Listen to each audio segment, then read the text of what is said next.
ইতিহাসের এক রহস্যময় অধ্যায় ইয়াজুজ ও মাজুজ। তাদেরকে অবরুদ্ধ রাখার প্রাচীর নির্মাণের ইতিহাস কোরআনে সবিস্তারে বর্ণিত হয়েছে। কিন্তু বর্তমানে কোথায় সেই প্রাচীর? কেন এখনও সেই প্রাচীরের সন্ধান পাওয়া যায় না? বাদশাহ জুলকারনাইনের নির্মিত সেই দেয়াল কি কাস্পিয়ান সাগরের তীরে, নাকি ককেশাস পর্বতমালায়, নাকি তা অনেক আগেই মাটি চাপা পড়ে গেছে? দর্শক, আজকের ভিডিওতে আমরা জানব কোরআন, হাদিস এবং ইতিহাসের আলোকে ইয়াজুজ মাজুজের প্রাচীর ঘিরে প্রচলিত মতামত ও রহস্যময় কিছু তথ্য। সঙ্গেই থাকুন।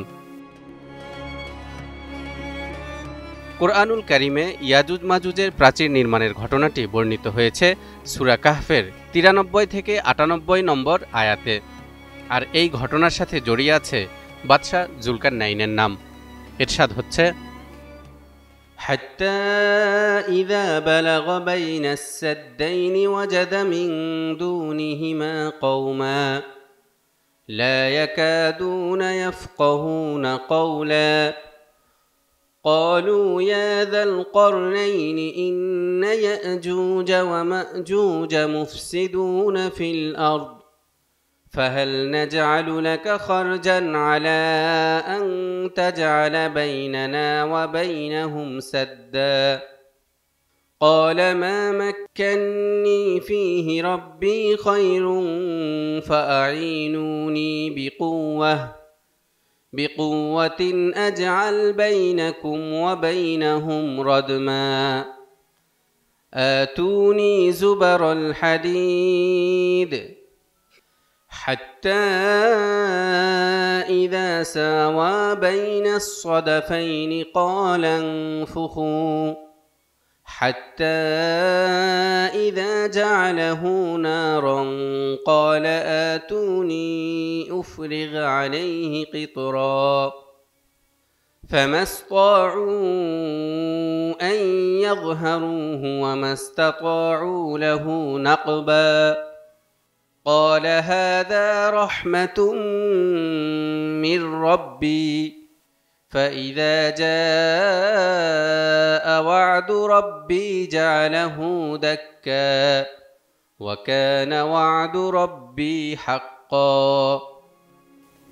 অবশেষে যখন তিনি দুই পর্বত প্রাচীরের মধ্যস্থলে পৌঁছলেন, তখন তিনি সেখানে এক জাতিকে পেলেন যারা তার কথা একেবারেই বুঝতে পারছিল না।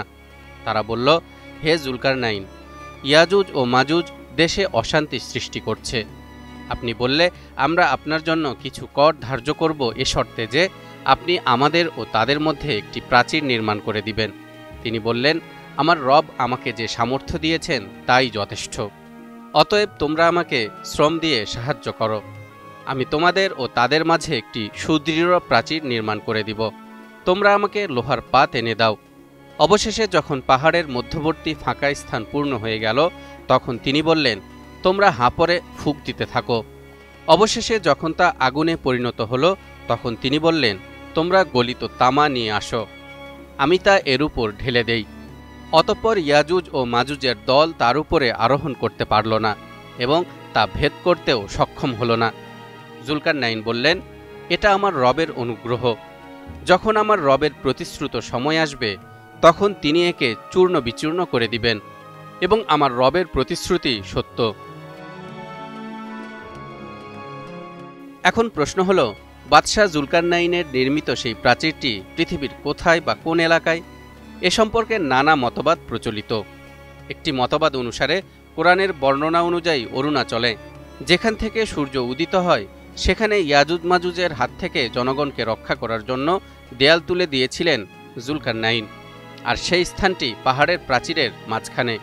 এই বর্ণনার সাথে মিলে যায় এমন একটি দেয়াল রয়েছে কাস্পিয়ান সাগর উপকূলে।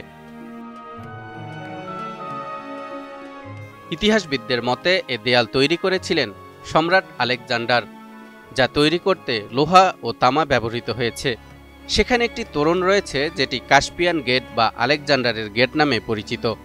দারিয়াল এবং দারবেন্ত নামে দুটি শহরে এর ব্যাপ্তি। দারিয়াল রাশিয়া এবং জর্জিয়ার সীমান্তে অবস্থিত। এটিকে বলা হয় কাজবেক পাহাড়ের পূর্ব প্রান্ত। দারবেন্ত রাশিয়ার দক্ষিণে অবস্থিত একটি শহর। কাস্পিয়ান সাগরের দক্ষিণ পূর্ব উপকূলে নির্মিত এই দেয়ালটি তোলা হয়েছে দুটি পাহাড়ের মধ্যবর্তী ফাঁকা স্থানে। এ পাহাড় দুটিকে বলা হয় পৃথিবীর উঠান।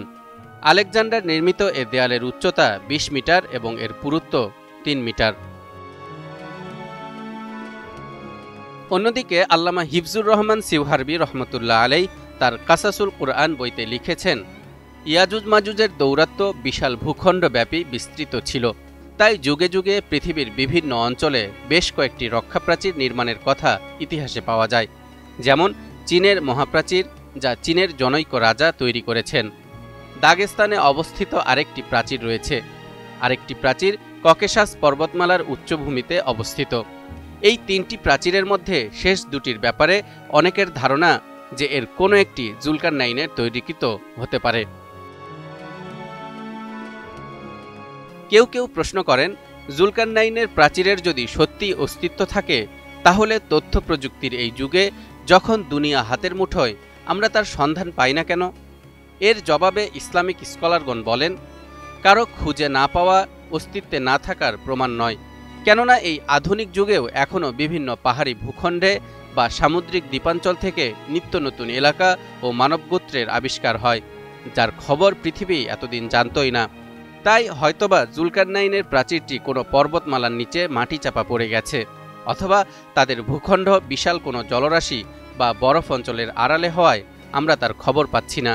কিয়ামতের আগে আল্লাহর নির্ধারিত সময়ে তাদের আবির্ভাব হবে, আর এটি অসম্ভব কিছু নয়। প্রিয় দর্শক, এবার অনেকে প্রশ্ন করতে পারেন, সেই দেয়ালটি কবে ধুলোয় মিশে যাবে? কিয়ামতের ঠিক আগ মুহূর্তে নাকি তারও অনেক আগে? এ বিষয়েও কোরআন হাদিসের কোথাও স্পষ্টভাবে কিছু বলা হয়নি। কোরআনে শুধু বলা হয়েছে, হাত্তা ইযা ফুতিহাত ইয়াজুজ ওয়া মাজুজ ওয়া হুম মিন কুল্লি হাদাবিন ইয়ানসিলুন। যে পর্যন্ত না ইয়াজুজ ও মাজুজকে বন্ধনমুক্ত করে দেয়া হবে এবং তারা প্রত্যেক উচ্চভূমি থেকে দ্রুত ছুটে আসবে। এ কারণে আল্লামা কাশ্মীরি সহ অনেকের মত হল, জুলকারনাইন নির্মিত সেই দেয়াল অনেক আগেই ধসে গেছে। ইয়াজুজ মাজুজ গোটা দুনিয়ায় ছড়িয়ে পড়েছে। কিয়ামতের পূর্বে তারা হিংস্র রূপ নিয়ে আবির্ভূত হবে। ইয়াজুজ মাজুজের ঘটনা আল্লাহর পক্ষ থেকে একটি নিদর্শন, যার পূর্ণ সত্য আমরা জানি না, কিন্তু বিশ্বাস করি কোরআনের প্রতিটি বাক্যে। একদিন আল্লাহর নির্ধারিত সময়ে তারা আবার আবির্ভূত হবে, আর তখনই প্রকাশ পাবে এই রহস্যের আসল চিত্র। তাই আসুন এই রহস্য নিয়ে অযথা তর্কে না জড়িয়ে আল্লাহর ওয়াদায় বিশ্বাস রাখি এবং কিয়ামতের জন্য প্রস্তুতি নেই। তালহা ইবনে রেজা, নিউজ 24।